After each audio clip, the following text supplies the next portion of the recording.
He told me not to use that photograph, but it was the only one I had. Michael told me about when he was just 4 years of age and how he had had a very severe beating. And the upshot of that was that he didn't speak for 3 months. And when he did, he had a stammer. And by the time he got to primary school, saying Mícheál O'Shea an seo was a problem. Saying an seo could be a problem.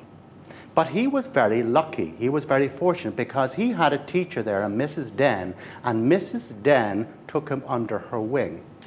And she would keep Michael back afterwards, after school, and help him with his reading.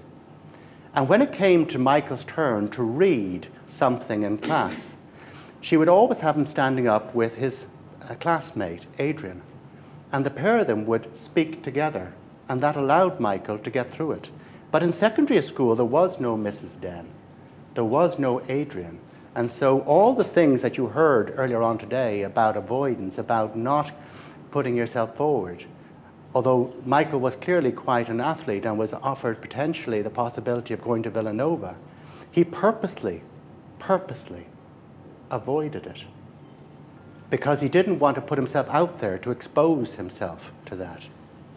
And although Michael went into a career where he was self-employed and he learned coping mechanisms where he would draw what it was that he wanted to suggest to people, it wasn't until he discovered the Maguire program that he really discovered how he could get at his voice and his stories could be heard.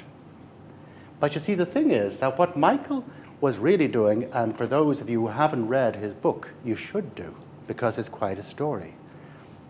What he was really doing was he discovered that in order to make something more interesting to others, more engaging, you have to engage feelings. And that's what stories do.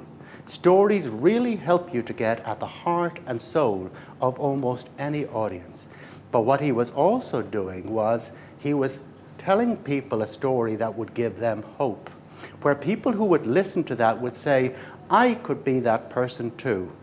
Whatever challenges I face, there's possible for me to address those things. That's the power of story.